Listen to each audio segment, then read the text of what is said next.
Hello everyone, आज है theory का तीसरा वीडियो। थ्योरी है ले वाइगोत्स्की। तो यहाँ पर हम इनके सिद्धांत को देखेंगे और एक एक बिंदु को कवर करते हुए लास्ट में 3-4 प्रश्नों को भी देखेंगे। आपके यहाँ से यूपी टेट, सी टेट हो, शिक्षक भर्ती के एग्ज़ाम में 2-3 प्रश्न देखने के लिए मिलते हैं। तो समझते हैं इनके पॉइंटों को एक एक करके विस्तृत से। देखिए, ले वाइगोत्स्की अगर आपसे पूछा जाए इनका सिद्धांत कौन सा है तो सामाजिक विकास का सिद्धांत, सोशल डेवलपमेंट थ्योरी। इनकी थ्योरी का नाम है सोशल डेवलपमेंट थ्योरी। ले वाइगोत्स्की की रूसी वैज्ञानिक थे। कहाँ के वैज्ञानिक थे? रूसी वैज्ञानिक थे। इस सिद्धांत को सामाजिक संस्कृति का सिद्धांत भी कहा जाता है। इस सिद्धांत को सामाजिक संस्कृति का भी सिद्धांत कहा जाता है। ठीक है, अगर सामाजिक संस्कृति का सिद्धांत आप पूछ लिया जाए तो ले वाइगोत्स्की आपको लगाना है। देखिए, अगला पॉइंट को समझते हैं। इस सिद्धांत बताता है कि बच्चा अपने समाज और संस्कृति अंतःक्रिया करके सीखता है, यानी सामाजिक क्रिया के बाद विकास होता है। जबकि जीन पियाजे यह मानते थे कि पहले विकास होता बाद में अधिगम। देखिए समझिए, इनका मानना था, वाइगोत्स्की का मानना था कि बच्चे जो समाज से अंतःक्रिया करके सीखते, बल्कि जीन पियाजे ये मानते थे कि पहले विकास होता है बाद में अधिगम होता है। ठीक है, चलिए कुछ महत्वपूर्ण बिंदुओं को देखते हुए आगे देखते हैं जो एग्जाम में क्वेश्चंस बनते हैं। और अगर आपने अभी तक मेरे चैनल को सब्सक्राइब नहीं किया तो चैनल को भी कर लीजिए सब्सक्राइब। देखिए, महत्वपूर्ण बिंदुओं को देखते हैं।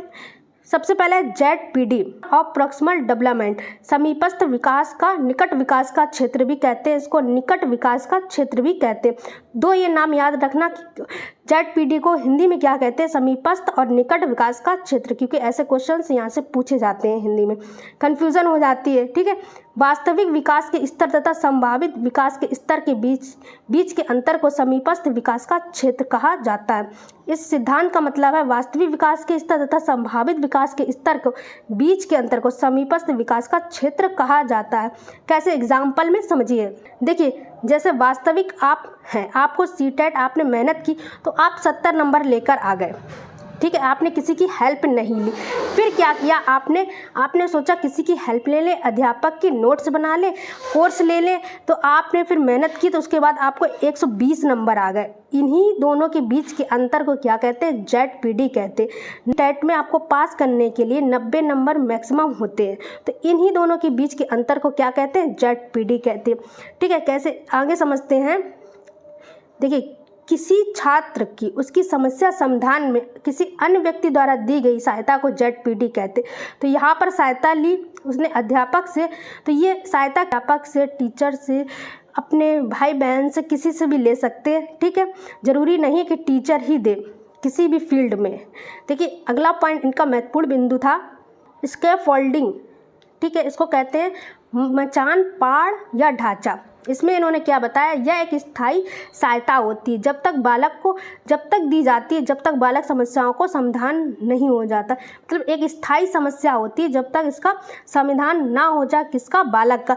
वो के द्वारा दी जाने वाली टेम्परेरी हेल्प गाइडेंस को फोल्डिंग, पाड़ या ढांचा कहते हैं। कैसे? देखिए, एग्जाम्पल से समझिए कि टेम्परेरी हेल्प क्या, ये एक बच्चा है, साइकिल चला रहा है, तो उसकी माँ उसकी हेल्प कर रही है यहाँ पर, तो ये क्या करे? टेम्परेरी हेल्प कर रही है, जब तक हेल्प करेगी जब तक ये चलाना ना सीख जाए।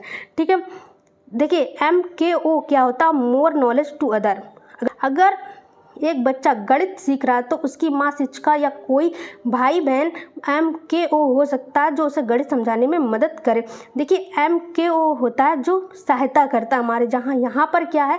इसकी माँ इसकी हेल्प कर रही है, तो ये क्या है? MKO है।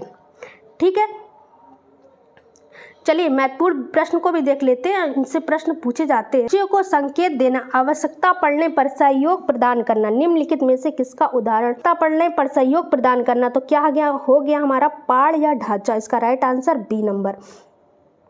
नेक्स्ट प्रश्न के अनुसार, ये डैश है, के अनुसार बच्चों के चिंतन के बारे में सामाजिक प्रक्रिया तथा सांस्कृतिक संदर्भ के प्रभाव को समझना आवश्यक है।